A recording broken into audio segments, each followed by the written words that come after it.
Yes, I'm Coach Beau Baldwin, head coach at Eastern Washington University. Oh, I think it's well deserving. I mean, the guy is talented as all could be, and on top of that, he's just he's a team guy first. And that's sort of thing that I think people don't know about him unless you're fortunate enough, like myself, to have been around him and coached him for a few years now. He's a team guy first, just a great worker, great person in the locker room, and so I'm just. I'm excited for him to be recognized in that way. I'm excited for, what the future will entail for him, and it's all deserving because he's different. He's different than any player, I don't care what position, that I've ever seen. His speed, his top end speed's pretty amazing. It's one of those guys that it gets even faster on the football field. So in other words, he puts the pads on and he gets all that stuff on. Sometimes guys can time well, but they don't necessarily look as fast when they're out there playing. And he's one of those guys that he'll time pretty well in a 40 or a 100. I mean, he was pretty darn good in the 100 in high school, but he doesn't lose anything when he puts on pads anyway. He gets on the football field. So that part of it, his speed translates so well to football, his track speed to football. And on top of that, he's even more so than his speed, his ability to just break tackles, make people miss, and just avoid going down on that first contact, second contact. Again, I haven't seen it like this. It's a different slither. I don't even know how to compare it. Some people have said kind of Gale Sayers, and I know that's blast in the past, way back, and but he kind of has those loose hips, and that it's just a different style, and it's just hard to get him. Tacklers can't get a hold. Yeah, there's so many. It's hard to say one. I mean, there were a couple early in the year, especially when he was, really fresh. The Reno game was interesting, Nevada-Reno, and that was a game we lost against what ended up being a pretty darn good top, 20 football team at the FBS level. And but in that game, he was by far the most dominant football player on the field, even playing against, Nevada-Reno. I mean, he went for over 300 total yards, and so you got to see at 12 carries, I think, for 150, and had 2 catches for like 90. And first time he touched it, he went 80. So you just saw a guy that you're like, this is different, this is special, and you cannot. You couldn't say, well, yeah, it's special, but, they're playing in the Big Sky Conference. It'd be different if they, played in a, higher level. He was doing this stuff against a top 20 football team in the country, a team that beat Boise at the end of the year.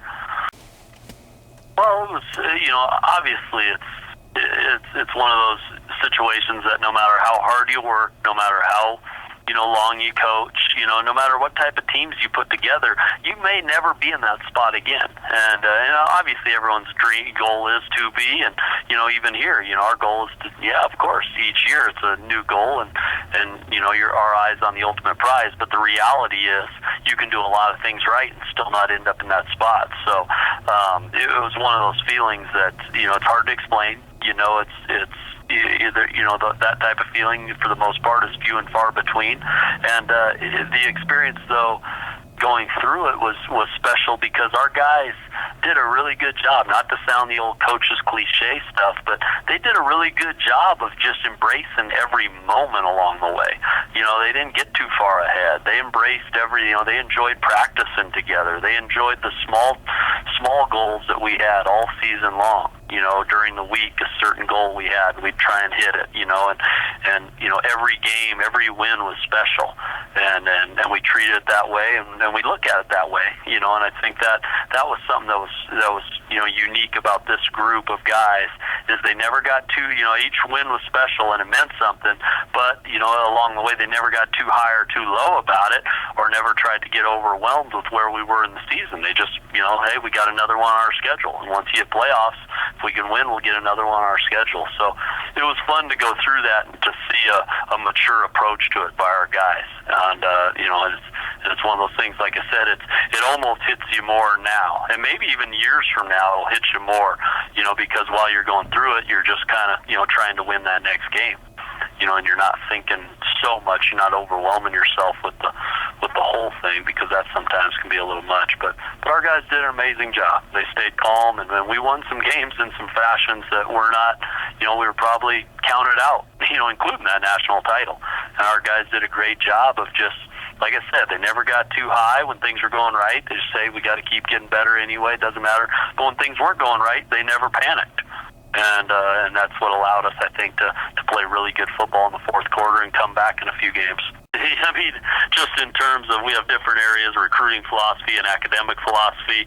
I would say the one thing I will say, and I say this to recruits, is that, our biggest goal, take the win-loss record and those things out of the equation, which we've been fortunate enough to be very successful with. Even before this, we've had a lot of successful seasons. But, our overall philosophy is to, bring young men into this program and truly develop them in three ways. And it's, and we say that we're trying to develop them socially. I want to see them grow between 18 and 23. I want to see them leave here and, and be able to have those conversations where we say, remember when you were 18 and you got here? Think how much different you are. Think how much you've grown. What a better person, and it's not like we don't get great kids at 18 years old. I mean, I feel like we get great guys at 18 years old, but there's still so much growth. But it's to develop them socially, academically. Obviously, that's going to take them further than anything football-wise will. And we have over a 3-point GPA as a football team, which is year in and year out. We've been the highest in the Big Sky there. And, and I want to continue to set a high goal of being over a 3.0 as a football team, and then on the field. So that's probably the biggest thing. If I had to answer that, very briefly, to say an overall philosophy is to develop young men, socially, academically, and on the field. Because I think when you're doing all three together, you're better in the other. You're better in the other two if you're doing well in one. If you're ever struggling in one of those three areas, I think then it starts to have an effect in the other area. Oh, no question. It's given us something that at home we can latch on to, something that's ours, because I think our stadium, without it, it felt a little bit, I wouldn't say empty, but there wasn't anything that our guys could really say, this is ours, this is different about Eastern, before it. And once we got that, it gave us a little bit of that attitude, a little bit of that swagger about it. We wanted other teams to come in and not like it. We wanted them to hate having to play on it, or just talk bad about it. That was a good thing. Because we felt like, okay, if they're talking bad about it, if they're not liking it, that's, we're I wouldn't say just in their head a little bit, but it did. It had an effect. And then on top of that, I think what it did is it really gave us something to practice on late in the year under the lights. Because in our situation, we don't have a bubble dome. We don't have, turf practice fields.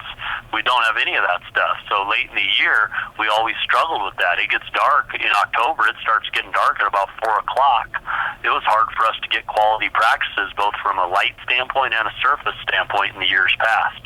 We'd have to come into our field house and do some things, and it just wasn't the same. So, those are the couple things. It gave us something to latch onto at home, but from a practical standpoint, it allowed us to practice better than we ever have by a landslide late in the year. When I'm talking, second half October, November, and then what ultimately for us ended up being December.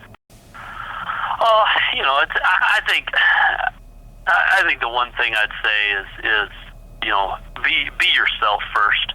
And be real confident in what you do and your philosophies. But it's a fine line, don't get me wrong, because you never want to feel like we probably did more professional development than we ever have this year. And you'd think, gosh, coming off a national title year, why would you try and fix something that isn't broke? But so I think it's a humbleness about still trying to do little things to get better and still trying to stay with small-term goals. But at the same time, I think ultimately at the end of all of it, you've got to really have passion. You've got to stand by your convictions and what you believe in. So it's something that I think it affected me in 2008, my first year here, and it wasn't as if we had a bad year. I mean, in terms of an overall scope, we were 6-5, so we still had a winning season. But for me, I felt like sometimes I was trying to be, maybe what the last Eastern coach was, and that was in my first year, trying to do things certain ways because such and such did them that way, or act in a certain way. And that's something I think I've learned over the last couple of years is, whatever your personality is, that's going to resonate through the team, and that's going to be, but it can be different. You can be fiery, you can be calm, you can be whatever you are, as long as you're 100%, legit about it and conviction, because that's what the players are going to want to see, and want to be a part of and want to follow, when they know that you're real about all of it. So that's I know I kind of answered in two different ways. You're always trying to find new ideas and find this and find that, but more than anything, there's a lot of different ways to skin a cat, as long as you work hard and you do what you believe is right, and you make sure that you're doing that with conviction. It's gonna filter through your team. Probably, if I had to say two things I like doing more than anything else, golf would be one. And I hope I don't get in trouble for the second, but really it's perfectly fine. But probably I spend more time with golf and poker than I would anything else. And the reason I like those two games is because I think they're both so mentally challenging. That's my opinion. And I think, because that's basically, to me, that's what golf becomes, as mental as it's even much more than it is physical, and I love that aspect of it. And in a game like poker, there's so much strategy and there's so much thinking that I'm an offensive coordinator by nature, and I still call offensive plays. And I think there's a lot to that in terms of the correlation. So I'd say both those games, the reason I probably like those two things in my spare time as much as anything. And granted, though, those are still 2 and 3 behind spending time. Number one would still be spending time with family and daughters. And then with our time so limited, that's still going to be where the majority of my free time is spent. But those are a couple hobbies that I like. Oh, I think, like I said, I think early on getting started and taking over a program, I think there's different challenges, whether sometimes you take over a program that hasn't been successful, so it's a challenge to turn it.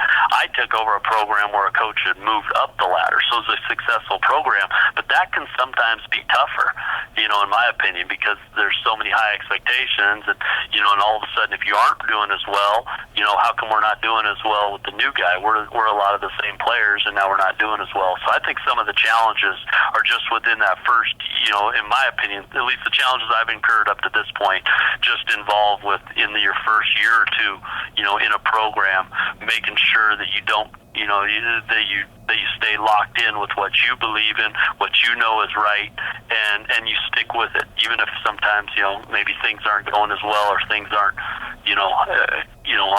exactly like you want, and you do. You deal with some situations at the beginning of anything where there are expectations because of a prior staff or that sort of thing. And I think that's been mine. That's more of a personal deal for me. When I think of these 3 years, the biggest challenge was getting past that. And I think the biggest challenge we have now going forward is how do you respond off the most successful possible year you can have, and that's going to be very hard. I think, like I said, I think it's a lot easier to respond maybe when you've had a season that didn't go as well.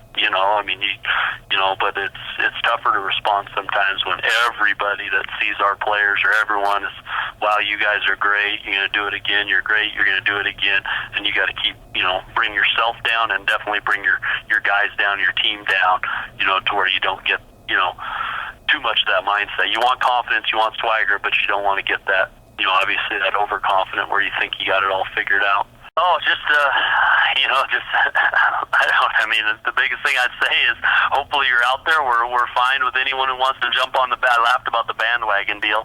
People complain about the bandwagon. Hey, we'll take everyone we can on a bandwagon. I love more fans than ever, if that's what that means. But more than anything, be excited, because I'm telling our team this, be excited for every win, every small victory, because nothing's going to be handed to us, and I don't want to feel like anything is well, that's what they're supposed to do, let's go win another one, that's what they're supposed to do, because it's not that easy. And I think once you think that way, you get you find yourself getting kicked in the teeth. So our mindset is that 2010 is long and over, and we got to think in terms of one at a time, but be excited about the small victories along the way. And that's what I want to tell our fans. when I see them around here and I speak at different things. Be excited for every small victory along the way. Don't start thinking about being, back where we were at the end of last year. There's a lot of stuff in between that. Yeah, this is Beau Baldwin, head football coach of Eastern Washington University, and I thank you for tuning in to College Football Performance Awards. Go Eagles!